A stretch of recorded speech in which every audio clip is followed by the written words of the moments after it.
There's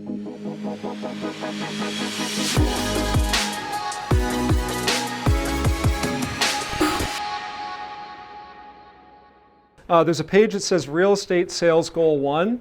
That's right here. It should look like this. It's one page after the quarter by quarter, right? So we're going to talk really quickly about a real estate sales goal and how to set one.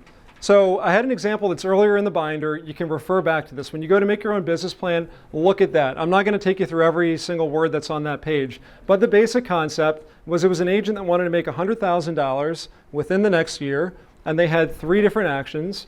They were going to farm the Twin Pines neighborhood, because I made that up, I remember it. They were going to do social media, and they were going to do something else. And it's in that, and there are actions below them. That type of format is what you need to apply to every goal you have. I don't care if it's personal, if it's business, whatever. You can use that goal for format for everything.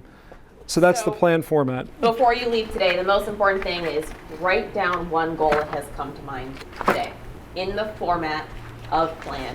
So you're going to write down, I will, your goal, give yourself a deadline.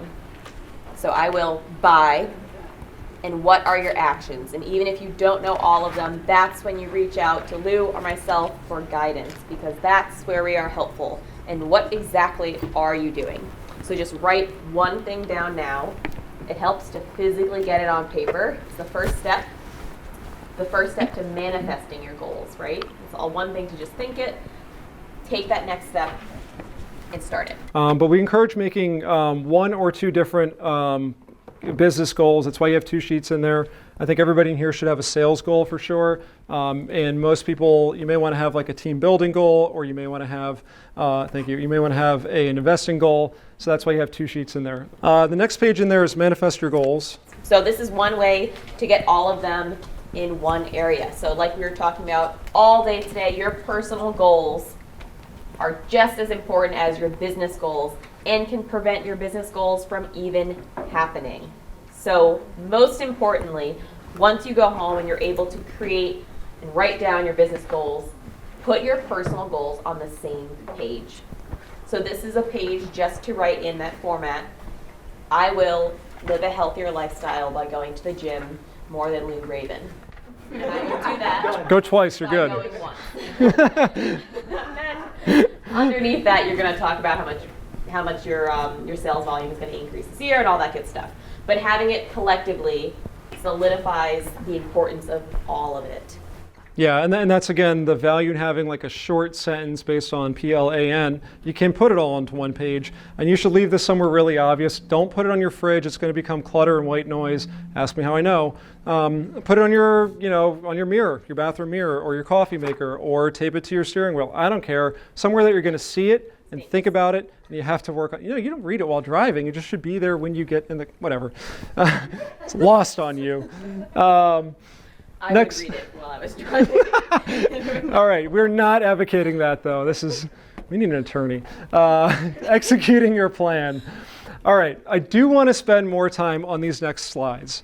Executing your plan and tracking is like the most important part. You can have the best laid plan, and it doesn't mean, it's not even worth the value of the piece of paper it's written on if you don't do anything about it. So you've got to implement your plan. You've got to execute it. And in the binder, we have 7 or 8 different steps.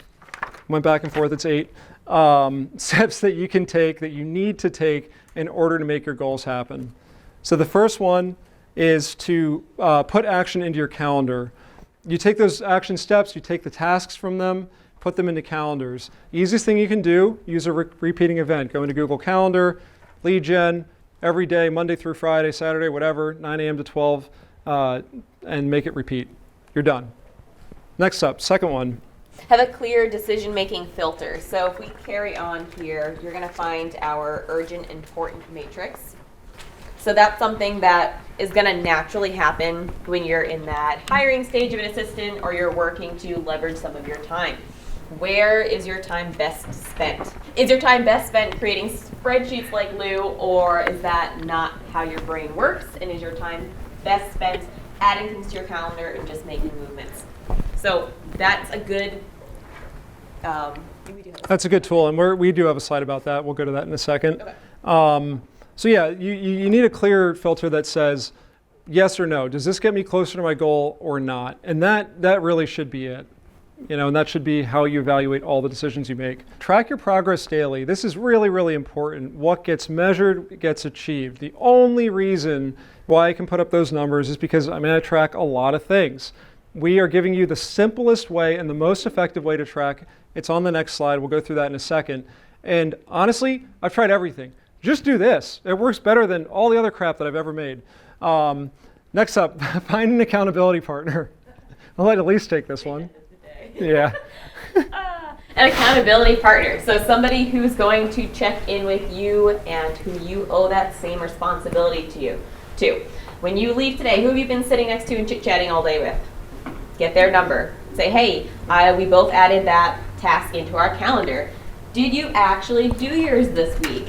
And then the other person's gonna be like, no, I didn't. Do it right now. Do it. When's the next opening in your schedule? And they're like, well, tomorrow too. Okay, I'm going to call you at 4 o'clock and it's going to be done.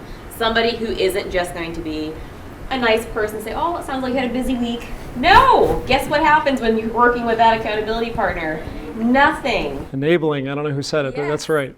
Exactly. Yep. You're not helping them achieve their goals, and you want somebody to be as direct with you in return. Last night, I was direct with Lou. Lou, people are going to fall asleep. Say That's what true. you need to say in a way that people are going to hear you because it's really important. I needed that. Next point is work with a mentor or hire a coach. Everybody who's been up here today has a mentor or a coach or both or multiple. I think David said he pays what, like $750 every week for 20 minutes with John Cheplack. But look at what's happened with the business. You can't deny the result, and that investment's worth it. Now, I'm not paying that kind of money. I don't have that kind of money to invest, but I've got great mentors that I work with and people that are a lot smarter than me that are doing some really cool stuff.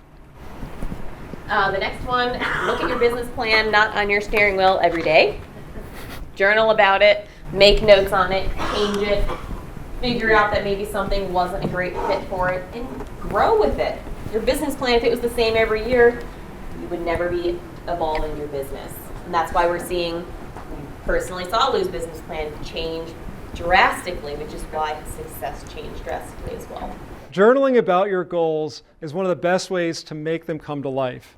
You need to envision the result in order to get to that place. The best way to envision it is to actually put it down on paper. This is why things like vision boards work. I've actually never done one, but I just heard about somebody who's like super successful that uses one, and I'm like, okay, I probably should do this. But journaling about your goals at a very minimum is going to make them top of mind. You're going to think about it every day, every night, whatever time of day it is that you journal. And the last one. Quarterly goal review. So as you're figuring out what you're going to do the next quarter, that's a really great time to look back and see and pull up this exact binder and see those notes. Did you do any of those? If you didn't, now you know you should actually probably reference back to that sooner and work on doing better than next quarter. It's not about, oops, I didn't do it last quarter, I give up. It's like, okay, so what is going to make you actually follow through for the next part of the year? Awesome. The next page that you have, if you flip one forward, it's the urgent important matrix, also called the Eisenhower matrix. And this is named after President Dwight D. Eisenhower. He's often said to be one of the most tactical, most effective people who's in the military. Same thing with his presidency.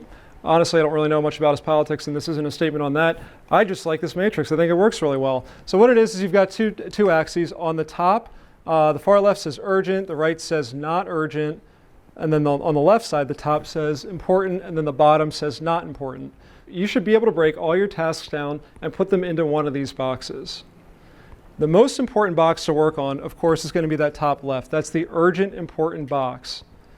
The next most important, what's the next most important? Not urgent but important. Not urgent but important? That is correct. But a lot of people say the urgent not important because it's got the word urgent in it. Well, if it's not important, then yeah, it's just not important. So the urgency doesn't matter. The way I use this practically, when I wake up, and I have my to-do list, it's set from the night before. A lot of times if I wake up and I've got all these things, all these ideas spreading, I just write them down on a piece of paper, blank piece of paper. I don't even look at the to-do list first.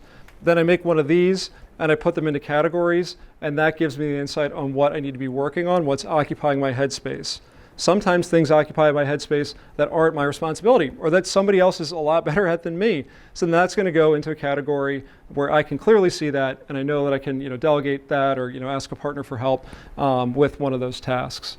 You can use this with your goals when you're setting out to do planning. You could do it every morning. You could do it once a week, any frequency. If you're ever feeling overwhelmed, this is the lifeline. The monthly tracker, this is a way to keep track of if you are actually completing all of those lovely things you added to your calendar. You can't really see it on here. This is an example that Lou has filled out here. Just going through and you would highlight which month it is and just start doing it. And if you see that it's a little bit blank, do better next month. Yep, yeah, exactly. So in this one in particular, you could probably see it a little better, hopefully, in the binder. We have tasks organized by importance. So the most organized or most important ones are at the very top of the list. And in this case, it tends to be the tasks that have the biggest impact. So as you go through your week, you can check off and say, yes, I've done this. Yes, I went to the gym on Tuesday and Thursday and Friday, and that checks the box. I got all 3 in that I need to for that week. I've done daily trackers and weekly and monthly, and I've done all of them together. That didn't work very well. What I found to be the best, put everything on one page, organize it, most important at the top, least important at the bottom, and write the frequency in there. So if you want to lead gen 5 times per week, you put that on one line, and then you're checking off hopefully 5 boxes every week that says that you did it. A dream written down with a date becomes a goal broken down into steps becomes a plan, and a plan backed by action makes your dreams come true.